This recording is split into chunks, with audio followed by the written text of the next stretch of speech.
નમસ્કાર, હૃદય જ્ઞાનમાં આપનું સ્વાગત છે. આઈટીઆઈ સુપરવાઇઝર ઇન્સ્ટ્રક્ટર કે જે ટેકનિકલ સ્ટુડન્ટ માટે એક્ઝામ આવી છે, તો તેની સિલેક્શન પ્રોસેસ અને પરીક્ષાનો કોર્સ શું હશે તે આપણે આ વિડીયોમાં જોઈશું. તો ચલો જોઈએ.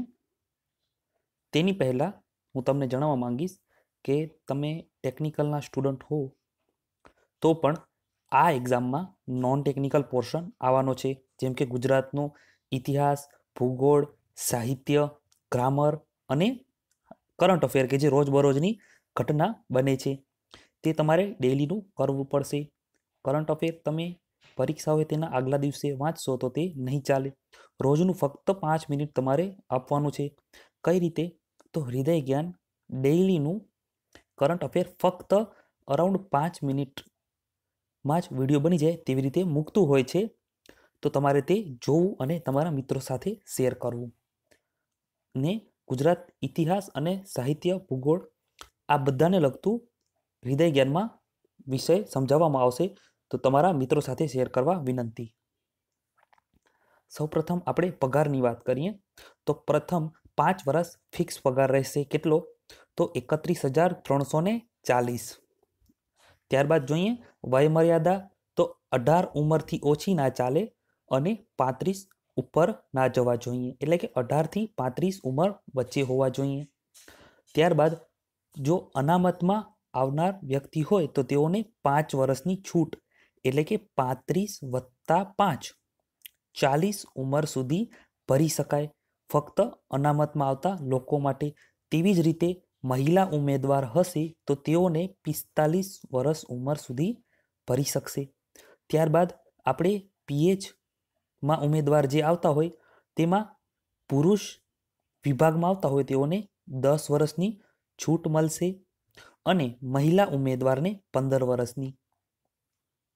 ત્યારબાદ અનામતમાં આવનાર વિકલાંગ ઉમેદવાર, આપણે પ્રથમ વાત થઈ કે સામાન્ય વર્ગ કે જેઓ ઓપનમાં આવે છે તેઓ માટે. ત્યારબાદ અનામતમાં કે જે ઓબીસી, એસટી અને એસસી તેમાં જે ઉમેદવાર આવે છે તેમાં પુરુષ ઉમેદવારને 15 વર્ષની છૂટ, ત્યારબાદ મહિલા ઉમેદવારને 20 વર્ષ સુધીની છૂટ મળેલ છે.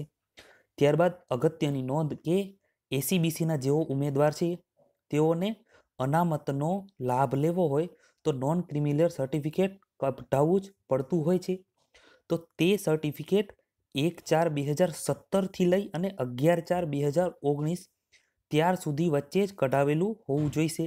2017 પહેલાંનું હશે તો નહીં ચાલે. આ ખાસ નોંધ લેવા વિનંતી. ત્યારબાદ આર્થિક રીતે નબળા વર્ગ, તે લોકો જેમાં આવતા હોય તેઓને પ્રમાણપત્ર કઢાવવાનું રહેશે.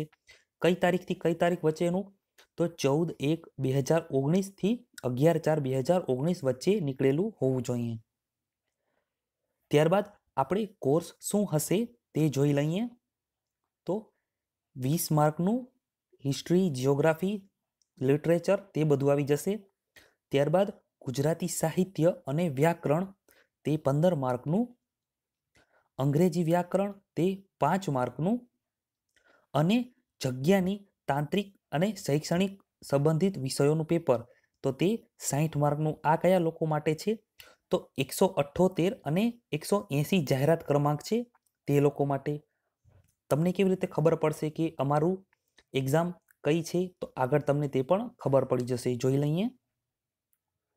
ત્યારબાદ તેના સિવાયના જેટલા પણ ટેકનિકલ ફિલ્ડને લગતા લોકો છે, જેમ કે મિકેનિકલ, ઇલેક્ટ્રિકલ, ઓટોમોબાઈલ, તેઓ બધાને આ કોર્સ લાગુ પડશે. કે ટેકનિકલ પોર્શન 90 માર્કનો હશે કે તમે જે તમારા કોલેજ વખતે જે ભણ્યા છો તે પ્લસ હિસ્ટ્રી અને ભૂગોળ અને સંસ્કૃતિ તે બધું 30 માર્કનું હશે. ત્યારબાદ ગુજરાતી સાહિત્ય અને વ્યાકરણ 20 માર્કનું હશે અને અંગ્રેજી વ્યાકરણ 10, એટલે એમ કુલ થઈને 150 માર્કનું તમારું પેપર થશે. તમે આમાં ક્વોલિફાય થશો ત્યારબાદ કમ્પ્યુટરની એક્ઝામ આવશે, તેમના વિશે તમને આગળ જણાવું. ત્યારબાદ જે લોકો કમ્પ્યુટર માટે ક્વોલિફાય થશે તેઓ માટે અલગ એક્ઝામ લેવામાં આવશે. તેમાં 178 અને 180 જાહેરાત ક્રમાંક લોકો માટે 50 માર્કનું પેપર હશે અને 167થી 177 અને 179 જાહેરાત ક્રમાંક કે જેમાં મોસ્ટ ઓફ એન્જિનિયરિંગના બ્રાન્ચ લોકો આવે છે તેઓનું 75 માર્કનું પેપર રહેશે. એટલે કે 150 રિટન એક્ઝામના અને 75 માર્ક કમ્પ્યુટર બેઝડ ટેસ્ટના, કુલ થઈને 225. આમાંથી તમને જે માર્ક આવશે તે તમારા માર્ક ગણાય અને તમારી સિલેક્શન પ્રોસેસ ગણાશે.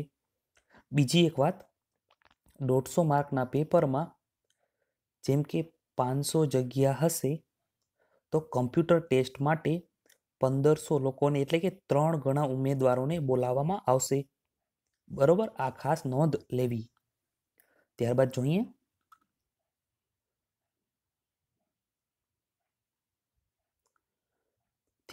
તમને કમ્પ્યુટરની જાણકારી હોવી જોઈએ. ધોરણ 10 અથવા ધોરણ 12 વખતે પરીક્ષા કમ્પ્યુટરના વિષય સાથે પસાર કરેલું હોય તેવું તમારે પ્રમાણપત્ર હોવું જોઈએ, અધરવાઇઝ કઢાવી લેવું પડશે. બરોબર. ત્યારબાદ તમે ઓબીસીમાં, એસસીમાં, એસટીમાં કે ઓપનમાં આવો છો કે આર્થિક રીતે નબળા વર્ગમાં આવો છો તે કેટેગરી વાઇઝ શેમાં કેટલી જગ્યા છે તે તમે જાણી શકશો. જાહેરાત ક્રમાંક 167 તો તે કઈ છે? સંવર્ગ મિકેનિકલ ગ્રુપ. તેવી રીતે 168 તો ફેબ્રિકેશન ગ્રુપ. કેવી રીતે જોવાનું રહેશે? તો આ સામાન્ય વર્ગનું છે, તેમાં 138. ત્યારબાદ મહિલા માટે 67 જગ્યા છે. આ તો તમને જોડતા આવડશે, તમે તમારી રીતે જોઈ શકશો. બરોબર. ત્યારબાદ આ જે બીજા વર્ગના જાહેરાત છે તે આ બધું તમારે જોઈ લેવા વિનંતી. અગત્યનું જે મારે કોર્સનું કહેવાનું હતું તે તમને હું જણાવી રહ્યો છું. આ જે પીએચ એટલે શારીરિક રીતે કોઈક વિકલાંગ હોય તે લોકો માટે કેટલી જગ્યા હશે તે આમાં જણાવેલ છે. હવે અગત્યની વાત કે કઈ ફિલ્ડના લોકો તેમાં ભરી શકશે. તો મેં ફિલ્ડ વાઇઝ જેમ કે મિકેનિકલ ગ્રુપ હોય તો તેમાં બી ડિપ્લોમા કયા લોકો ભરી શકશે તે આમાં જાણકારી મેં મૂકી દીધેલ છે.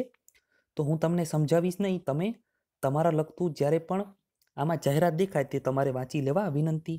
જુઓ, હાલમાં મિકેનિકલ ગ્રુપ કે જે જાહેરાત ક્રમાંક 167 છે તેમાં વય મર્યાદા કેટલી, શૈક્ષણિક લાયકાત કેટલી હોવી જોઈએ તે તમારે વાંચી લેવા વિનંતી. ત્યારબાદનું છે આ તમારા માટે જ છે. ત્યારબાદ જાહેરાત ક્રમાંક 168 કે જે ફેબ્રિકેશન ગ્રુપના લોકો માટે છે. તો તેમાં કયા લોકો એપ્લાય કરી શકશે તે તમે જોઈ લેશો. ત્યારબાદ છે 169 જાહેરાત ક્રમાંક રેફ્રિજરેશન અને એર કન્ડિશનિંગ ગ્રુપ. બરોબર. ત્યારબાદ 170 ઇલેક્ટ્રિકલ ગ્રુપ કે તેમાં કઈ બ્રાન્ચના લોકો ભરી શકશે, જેમ કે ઇલેક્ટ્રિકલ અથવા તો ઇલેક્ટ્રિકલ અને ઇલેક્ટ્રોનિક્સ. ત્યારબાદ જોઈએ 171 જાહેરાત ક્રમાંક કે તે આઈટી એટલે કે ઇન્ફોર્મેશન ટેકનોલોજી ગ્રુપના લોકો ભરી શકશે. તેમાં વધારે હું જાણકારી તમને આપત તો તે ખૂબ લાંબુ અને કંટાળાજનક વિડીયો થઈ જાત, તે માટે નથી કહી રહ્યો આપને.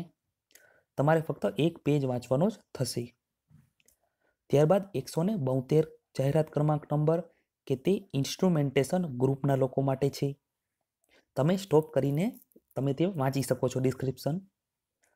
ત્યારબાદ 173 કે તે સિવિલ કન્સ્ટ્રક્શન અને ઇન્ફ્રાસ્ટ્રક્ચર ગ્રુપના લોકો માટે. ત્યારબાદ 174 કે જે ઓટોમોબાઈલ ગ્રુપના લોકો છે તે માટે. ત્યારબાદ 175 કેમિકલ ગ્રુપ. 176 plastic group. તેવી જ રીતે 177 ક્રમાંક નંબર કમ્પ્યુટર ગ્રુપ કે તેમાં computer technology, computer science, IT તેઓ લોકો ભરી શકશે. ત્યારબાદ 178 કે જે બ્યુટી કલ્ચર અને હેર ડ્રેસીસ ગ્રુપના લોકો માટે. ત્યારબાદ 179 કે જે ગાર્મેન્ટ્સ ગ્રુપના લોકો માટે એપ્લાય કરી શકશે. ત્યારબાદ 180 હેલ્થ એન્ડ સેનેટરી ઇન્સ્પેક્ટર. ત્યારબાદ મેડિકલ. અને અગત્યની વાત કે તમે જે રિટર્ન પેપર આપશો તેમાં 150 માર્કનું પેપર હશે. તેમાં અગર જો તમે એક ક્વેશ્ચન ખોટો કરશો તો તમારા કુલ માર્કમાંથી 0.25 માર્ક માઇનસ થશે. એટલે કે માઇનસવાળી સિસ્ટમ છે તે તમે ધ્યાન રાખજો. ઓકે, તો આપનો આભાર.